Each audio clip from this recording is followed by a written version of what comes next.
नमस्कार दोस्तों, आज हम आपके लिए 3 बड़ी ही शिक्षाप्रद कहानी लेकर हाजिर हुए हैं। तो चलिए आज की 3 शिक्षाप्रद कहानी शुरू करते हैं। पहली कहानी 2 घड़े। एक बार एक नदी में जोरों की बाढ़ आई। 3 दिनों के बाद बाढ़ का जोर कुछ कम हुआ। बाढ़ के पानी में ढेरों चीजें बह रही थीं। उनमें एक तांबे का घड़ा एवं एक मिट्टी का घड़ा भी था। ये दोनों घड़े अगल-बगल तैर रहे थे। तांबे के घड़े ने मिट्टी के घड़े से कहा, अरे भाई, तुम तो नरम मिट्टी के बने हुए हो और बहुत नाजुक हो। अगर तुम चाहो तो मेरे समीप आ जाओ। मेरे पास रहने से तुम सुरक्षित रहोगे। मेरा इतना ख्याल रखने के लिए आपको धन्यवाद। मिट्टी का घड़ा बोला, मैं आपके करीब आने की हिम्मत नहीं कर सकता। आप बहुत मजबूत और बलिष्ठ हैं। मैं ठहरा कमजोर और नाजुक। कहीं हम आपस में टकरा गए तो मेरे टुकड़े टुकड़े हो जाएंगे। यदि आप सचमुच मेरे हितैषी हैं तो कृपया मुझसे थोड़ा दूर ही रहिए। इतना कहकर मिट्टी का घड़ा तैरता हुआ तांबे के घड़े से दूर चला गया। शिक्षा ताकवर पड़ोसी से दूर रहने में ही भलाई है।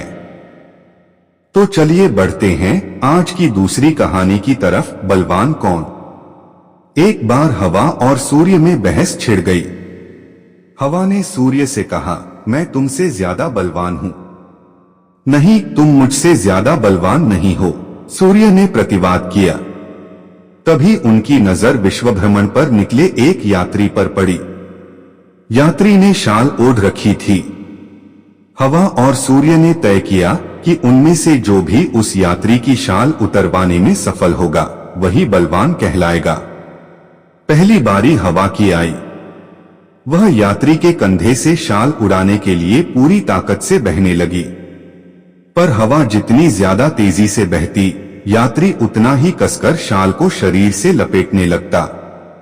यह संघर्ष तब तक चलता रहा जब तक कि हवा की बारी खत्म नहीं हो गई। अब सूर्य की बारी आई। वह जरा सा मुस्कुराया। इससे यात्री को गर्मी महसूस होने लगी। उसने जल्दी ही शाल की पकड़ ढीली कर दी। सूर्य की मुस्कुराहट बढ़ती गई, इसके साथ गर्मी भी बढ़ती गई। फिर गर्मी ने विकराल रूप धारण कर लिया। यात्री को अब शाल ओढ़ने की जरूरत नहीं रही। उसने शाल उतारकर हाथ में ले ली। इस प्रकार सूर्य हवा से ज्यादा शक्तिशाली सिद्ध हुआ। शिक्षा केवल धौंस जमाने से कोई ताकतवर नहीं माना जाता है।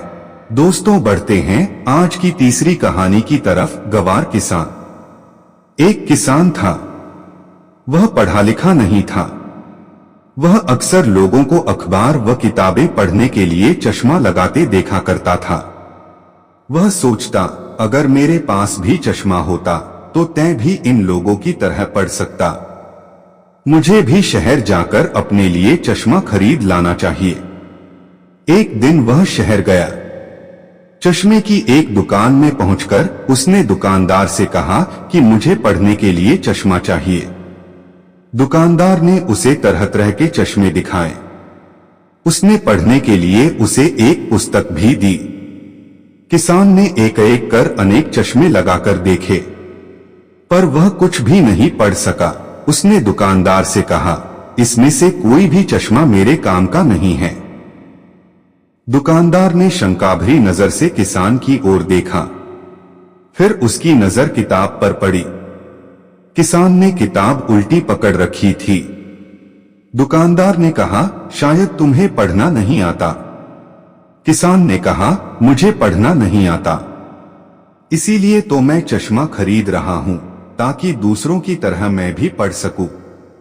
पर इनमें से किसी भी चश्मे से मैं पढ़ नहीं पा रहा हूं। दुकानदार को अपने अनपढ़ ग्राहक की असली परेशानी का पता चला तो वह बड़ी मुश्किल से अपनी हंसी रोक सका। उसने किसान को समझाते हुए कहा, मेरे दोस्त, तुम बहुत भोले और अज्ञानी हो। सिर्फ चश्मा लगा लेने भर से किसी को पढ़ना लिखना नहीं आ जाता। चश्मा लगाने से सिर्फ साफ साफ दिखाई देने लगता है। पहले तुम पढ़ना लिखना तो सीखो, फिर तुम्हें बिना चश्मे के भी पढ़ना आ जाएगा। शिक्षा अज्ञान ही अंधत्व है।